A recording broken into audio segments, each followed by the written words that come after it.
तो hello guys, आप सब कैसे हो। आज का हमारा टॉपिक है सीईटी का डेमोन्स्ट्रेशन। ठीक है, तो लाइक डेमोन्स्ट्रेशन का नाम तो हम सब ने सुना होगा। ठीक है, डेमोन्स्ट्रेशन होता क्या है। ठीक है, नर्सिंग में तो हम लोग हमेशा सुनते हैं कंप्यूटेंसी पे हमारा साइन कराना होता है, तो हम हमेशा सुनते हैं कि रिटन डेमोन्स्ट्रेशन, रिटर्न डेमोन्स्ट्रेशन या फिर डेमोन्स्ट्रेशन। आज इस टॉपिक का डेमोन्स्ट्रेशन है, इस प्रोसीजर का डेमोन्स्ट्रेशन है, टीचर्स डेमोन्स्ट्रेशन कराएंगे। ठीक है, तो हमारे डेमोन्स्ट्रेशन में होता क्या, नर्सिंग में एक्चुअली होता क्या, वो चीज़ें थिंक कीजिए।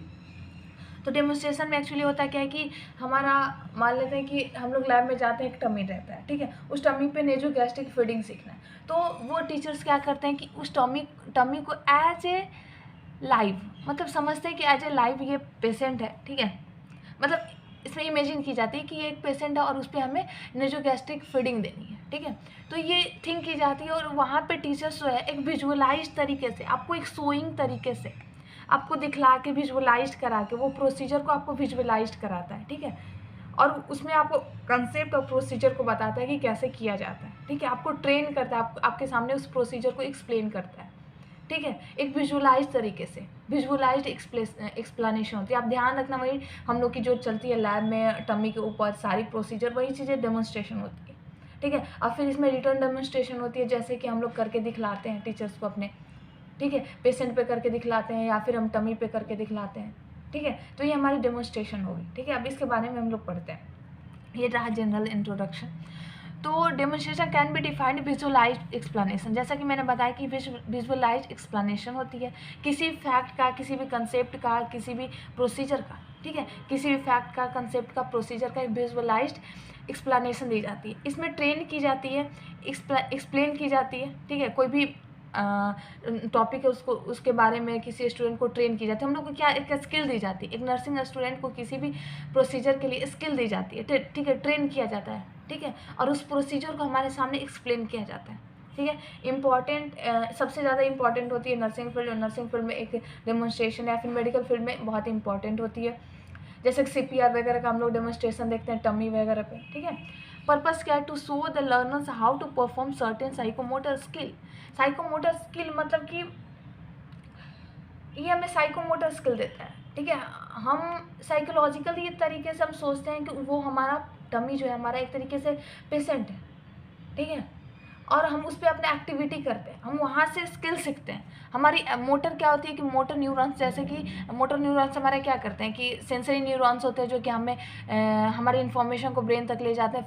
फिर ब्रेन जो है हमारे मसल्स पे एक्ट करता है और हमारे हाथ को बेंड करता है। ठीक है, हमारी फ्लेंजे को बेंड करता है। तो मोटर क्या हो गया कि हम उस एक्टिविटी को सीखते हैं और फिर साइकोमोटर तरीके से हम उस एक्टिविटी को अपने हाथ या फिर स्किल्स के तरीके से हम उसे करते हैं। ठीक है, उसको परफॉर्म करते हैं। ठीक है, to show why things occur, और इसमें हम ये भी देखते हैं कि ये चीज़ें हो क्यों रही है।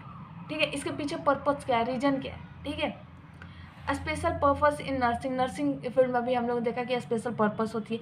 टीच न्यू प्रोसीजर, हम लोग जानते हैं कि हम लोग इससे नए नए प्रोसीजर सीखते हैं लैब में जाके। एट बेड साइड, हो सकता है कि हम कई सारे प्रोसीजर हम बेड साइड वार्ड में भी हमारे टीचर्स बताते हैं, डेमोन्स्ट्रेट करते हैं, या फिर हमारे लिए लैब में होती है। ठीक है, apply the knowledge underlying scientific principle, और हम जो भी प्रोसीजर सीखते हैं, तो हमारा जो प्रोसीजर बुक है, तो एक साइंटिफिक प्रिंसिपल होती है। हम ऐसे ही नहीं बोल देते कि हैंड वॉश करना चाहिए। ठीक है, हर प्रोसीजर में बोली जाती है आपको कि हैंड वॉश करनी चाहिए before touching the patient, before doing the procedure और आफ्टर द प्रोसीजर। क्यों बोली जाती है, उसके पीछे एक साइंटिफिक रीजन है ना, कि इन्फेक्शन स्प्रेड ना हो। तो हमारी उसके पीछे एक साइंटिफिक प्रिंसिपल होती है डेमोन्स्ट्रेशन के पीछे। ठीक है, कोई भी एक सिचुएशन के पीछे हमारी साइंटिफिक रीजन होती है। Teachers usages functioning and care of new equipment. हम मान लेते कोई न्यू इक्विपमेंट आया, मान लेते कि वेंटिलेटर से रिलेटेड, जैसे मान लेते सक्शनिंग मशीन है। ठीक है, तो उस सक्शनिंग मशीन के बारे में अगर डेमोन्स्ट्रेट करना है तो कैसे किया जाएगा। तो हम पहले सक्शनिंग मशीन को लाएंगे, उसको एक ग्रुप ऑफ स्टूडेंट के सामने शो करेंगे, और उसमें हम बताएंगे कि ये सक्शनिंग मशीन में एक्चुअली सारे वो बटन्स, ट्यूब्स या फिर वो सिलेंडर, वो क्या है, उसका सबसे पहले इंट्रोडक्शन कराएंगे, फिर उसका यूज क्या है, उसको हम कैसे केयर करेंगे। ठीक है, ये फंक्शन कैसे करता है, ये सारी चीज़ें हम नई इक्विपमेंट के बारे में जब हम किसी को बताते हैं तो एक डेमोन्स्ट्रेशन मेथड के थ्रू बताते हैं। ठीक है, किसी भी फील्ड में एक नई इक्विपमेंट के बारे में बता रहे हैं तो। ठीक है, टीचर्स एप्लीकेशन ऑब्जर्वेशन टेक्निक। अब इसमें क्या होता है कि हम किस तरीके से सीखते हैं, हम जो भी चीज़ें सीखते हैं उसको अप्लाई कैसे करते हैं। तो हम एक ऑब्जर्वेशन टेक्निक से, हम मान लेते हैं कि टीचर्स हमें बता रहे हैं, जो भी स्किल सिखला रहे हैं, तो हम उसमें ऑब्जर्व करते हैं और ऑब्जर्व करने के बाद हम तब जाके उसे परफॉर्म करते हैं। तो इसमें ऑब्जर्वेशन टेक्निक का यूज होता है और teachers application of observation technique, मतलब हम ऑब्जर्व करते हैं चीज़ों को और फिर हम उसको अप्लीकेशन करते हैं, अप्लाई करते हैं, ठीक है। उस स्किल को सीखते हैं ऑब्जर्व करके और फिर हम किसी पेशेंट या फिर किसी चीज़ पे अप्लाई करते हैं, ठीक है। कैरेक्टरिस्टिक क्या है, इसका फीचर क्या है, कैरेक्टरिस्टिक क्या है डेमोन्स्ट्रेशन का। तो demonstrator should be procedure before performing, मतलब क्या होना चाहिए कि अगर कोई भी डेमोन्स्ट्रेशन देने जा रहा है तो उससे पहले उसके बारे में उसको पता होना चाहिए, उसके बारे में नॉलेज होना चाहिए, उस टॉपिक के बारे में नॉलेज होना चाहिए, उस प्रोसीजर के बारे में नॉलेज होना चाहिए, उसके पीछे रेशनल्स क्या है, इवैल्यूएशन क्या है, उसके पीछे का साइंटिफिक रीजन क्या है, उसके बारे में पता होनी चाहिए। All equipment should be assembled before demonstration, जैसा कि हम लोग करते हैं कि सारी आर्टिकल को एक जगह असेंबल करते हैं, ट्रॉली पे असेंबल करते हैं। हम लोग कोई भी बेड मेकिंग प्रोसीजर कर रहे हैं या फिर कोई भी प्रोसीजर करते हैं तो हम एक ट्रे बनाते हैं, उस ट्रे में सारी आर्टिकल को असेंबल करते हैं, ठीक है। पॉजिटिव अप्रोच होनी चाहिए, हमारी पॉजिटिव अप्रोच होनी चाहिए, उसमें नेगेटिव अप्रोच नहीं होनी चाहिए। Proper knowledge should be given to the student, एक प्रॉपर नॉलेज दी जाती है स्टूडेंट को।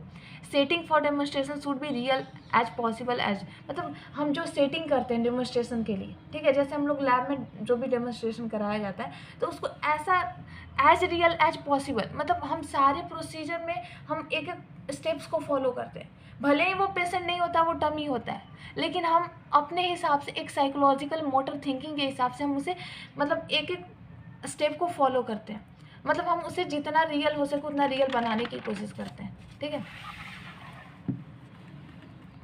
अब यहाँ कंपोनेंट ऑफ डेमोन्स्ट्रेशन, तो बिफोर डेमोन्स्ट्रेशन से पहले क्या होनी चाहिए कि जो भी डेमोन्स्ट्रेटर है उसे सेट ऑब्जेक्टिव सेट होनी चाहिए कि हमें आज क्या चीज़ के बारे में पढ़ाना है और कितना पढ़ाना है, एक प्लान होनी चाहिए। स्किल एनालिसिस होनी चाहिए, डिटरमाइन सीक्वेंस, एक सीक्वेंस होनी चाहिए, एक स्टेप्स फॉलो होनी चाहिए, ठीक है। बिहेवियर ऑफ लर्नर्स, अगर मान लेते हैं हमारे सामने किस लेवल का स्टूडेंट है, हमें लर्नर्स की बिहेवियर को भी एसेस करना चाहिए, ठीक है। हम मान लेते हैं किसी 4th 5th क्लास के सामने डेमोन्स्ट्रेट कर रहे हैं तो हम ज़्यादा पिक्टोरियल फॉर्म, ज़्यादा मतलब लाइक उस हिसाब से, उसके बिहेवियर के हिसाब से हम उस चीज़ को परफॉर्म करेंगे, ठीक है। लेसन प्लान होनी चाहिए, पहले से हमारे पास प्लानिंग होनी चाहिए कि हमें कैसे करना है, कितना टाइमिंग लेनी है, वो सारी चीज़ें। ड्यूरिंग डेमोन्स्ट्रेशन के समय क्या होनी चाहिए, स्टेट ऑब्जेक्टिव, अब जो भी लर्नर्स है उसके सामने अपनी ऑब्जेक्टिव बताए कि आज हम लोग किस चीज़ के बारे में सीखने जा रहे हैं, उसका इंट्रोडक्शन दे सकते हैं उस चीज़ के बारे में। मोटिवेट लर्नर्स को मोटिवेट कर सकते हैं कि यस कि कैसे मोटिवेट करेंगे, मान लेते हैं कि हमें सक्सेनिंग के बारे में बताना है, तो सक्सेनिंग वो बच्चा क्यों सीखेगा, उसको क्यों ज़रूरी है, ये स्किल नेसेसरी क्यों है। अगर वो मान लेते हैं हमें कोई चीज़ सिखाई जाती है, अगर हम पता हो कि हमारे लिए कितना यूज़फुल है, हमें कैसे यूज़फुल है, कैसे हमें ये प्रॉफिट दे सकता है, लाभ दे सकता है, ठीक है, तो फिर हम उस चीज़ के बारे में और मोटिवेट हो जाते हैं और सीखना चाहते हैं। तो मोटिवेट कैसे करेगा कि वो स्किल कितना ज़रूरी है हमारे लिए, ठीक है। Demonstrate the skill normal speed, एक नॉर्मल स्पीड, ये नहीं कि हम डेमोन्स्ट्रेशन दे रहे हैं और जल्दी ख़त्म कर रहे हैं, नहीं, एक नॉर्मल स्पीड होनी चाहिए ताकि वो कैच कर सके स्टूडेंट, ठीक है। करेक्ट वे सीक्वेंस होनी चाहिए। ऑब्टेन फीडबैक, अगर मान लेते हैं कि हम डेमोन्स्ट्रेशन देते हैं तो हमें फीडबैक भी आना चाहिए, हमें क्वेश्चन एराइज करनी चाहिए कि नेजोगैस्ट्रिक ट्यूब को हमको कितना अंदर डालना है, ठीक है, कितनी हाइट होनी चाहिए, हम उसको स्क्वीज क्यों करते हैं, उसमें एयर क्यों नहीं जाना चाहिए, ये सारे क्वेश्चन एराइज कर सकते हैं। Avoid usages of negative examples हम नहीं देंगे, ठीक है। अब मान लेते हैं कि नेजोगैस्ट्रिक का हम कोई नेगेटिव एग्जाम्पल नहीं देंगे कि इससे क्या हो सकता है, स्पिरिट हो सकती है, नहीं, स्पिरिट हो सकती है, हम दे सकते हैं, लेकिन ज़्यादा हम नेगेटिव एग्जाम्पल पे फोकस नहीं करेंगे, हम इसका बताएंगे कि पेशेंट की नीड को हम फुलफिल कर सकते हैं, ठीक है, पेशेंट को मतलब हम फीडिंग दे सकते हैं, उसकी नीड्स को फुलफिल कर सकते हैं, ठीक है, मेडिसिन दे सकते हैं, ये सारी चीज़ें अनकॉन्शियस पेशेंट को। After demonstration make environment psychologically safe and providing friendly atmosphere, एक फ्रेंडली एटमोसफेयर होनी चाहिए। डिस्कस पॉइंट्स फॉर इम्प्रूवमेंट, और उसमें इम्प्रूवमेंट करने के लिए, उस डेमोन्स्ट्रेशन में इम्प्रूवमेंट करने के लिए डिस्कस कर सकते हैं, ठीक है। एडवांटेज क्या क्या है, ऑब्जर्वेशन, जैसे कि लेक्चर मेथड में था कि हम लिसन करके सुन के हम सीखते थे, ठीक है, और वहीं डेमोन्स्ट्रेशन मेथड में क्या है कि हम चीज़ें ऑब्जर्व करके सीखते हैं, ठीक है। और student can learn by hearing, इसमें क्या करता है स्टूडेंट, सुनता भी है और देखता भी है, यानी ये दो सेंसेज हमारी काम करती है, आइज और ईयर, तो हम ज़्यादा इफेक्टिवली तरीके से हम सीख पाते हैं, ठीक है, लर्न कर पाते हैं। अंडरस्टैंडेबल होती है, मतलब ये हर किसी को अंडरस्टैंड हो जाती है क्योंकि वो पर्सन उस चीज़ को एक्टिविटी होते हुए देख भी रहा है, ठीक है। एक्सेप्टेबल, ये ग्रुप पे भी एक्सेप्ट होता है, किसी इंडिविजुअल को भी हम डेमोन्स्ट्रेट कर सकते हैं, किसी नई इक्विपमेंट के बारे में हम डेमोन्स्ट्रेट कर सकते हैं। रिटर्न डेमोन्स्ट्रेशन होती है। रिटर्न डेमोन्स्ट्रेशन ये बहुत ही ज़रूरी चीज़ होता है हमारे लिए, क्योंकि हम वार्ड में जाके किसी पेशेंट को पे करते हैं तो उससे पहले हमारी टीचर्स के सामने रिटर्न डेमोन्स्ट्रेशन होती है, ठीक है, तो हम बहुत अच्छे से सीख जाते हैं। एक्टिवेट सेवरल सेंसेज, हमारी इसमें बहुत सारे सेंसेज काम करती है सीखने में, जैसे कि हमको सुनना भी पड़ता है, देखना भी पड़ता है, हो सकता है कि हम उसमें कर भी रहे हो तो हमारा डूइंग मेथड, हमारी टच भी काम करती है, तो हमारी सेवरल सेंसेज काम करती है। कोरिलेट थ्योरीज एंड प्रैक्टिस, हम थ्योरी को प्रैक्टिस से कोरिलेट करते हैं इसमें, ठीक है। Student concentration maintain through out the demonstration, और इसमें क्या होता है कि हम चीज़ों को देखते हैं ना तो हमारा इंटरेस्ट रहता है, तो हम बहुत ज़्यादा कंसंट्रेटेड रहते हैं, ठीक है, फोकस्ड रहते हैं, ठीक है। डिसएडवांटेज क्या है इसके बारे में देखें हम। तो डिसएडवांटेज क्या है, only a small group of student can be, हम देखते हैं कि हमारे जो लैब में डेमोन्स्ट्रेशन चलती है तो एक साथ पूरे स्टूडेंट को भीड़ नहीं लगाया जाता है, एटलीस्ट 10 स्टूडेंट को पहले कराया जाता है, फिर नेक्स्ट 10 स्टूडेंट को, ठीक है, तो एक स्मॉल ग्रुप पे किया जा सकता है, क्योंकि इसके लिए खड़े होकर देखना है या फिर बैठ के देखना है तो ज़्यादा स्टूडेंट नहीं देख सकता है, ठीक है। पैसिव पोजीशन होती है स्टूडेंट की, इसमें भी पैसिव पोजीशन होती है, लास्ट में फीडबैक देनी होती है, पहले से क्वेश्चन अराइज नहीं करना होता है, उसे ऑब्जर्व करना होता है, सुनना होता है। टाइम टेकिंग होती है और हाई कॉस्ट इफेक्टिव, मतलब ये हर जगह नहीं हो सकती, इसके लिए एक प्रॉपर लैब होनी चाहिए या फिर प्रॉपर सिनेरियो होनी चाहिए, ठीक है, कॉस्ट इफेक्टिव होती है। टमी वगैरह ही एक लोकल पीपल यूज़ नहीं कर सकता, इसके लिए प्रॉपर कॉलेजेज वगैरह में ये प्रोवाइडेड रहती है। डिफ़िकल्ट टू रिपीटिंग अगेन, और बहुत ही डिफ़िकल्ट होता है कि फिर से उस टॉपिक को, डेमोन्स्ट्रेशन को रिपीट करना, क्योंकि ये बहुत ही टाइम टेकिंग और कॉस्ट इफेक्टिव होती है, ठीक है। तो ये डेमोन्स्ट्रेशन का टॉपिक था। तो आपको ये लेक्चर कैसा लगा, प्लीज़ चैनल को लाइक एंड सब्सक्राइब करें अगर अच्छा लगा हो तो, और शेयर भी करें अपने दोस्तों को। Thank you.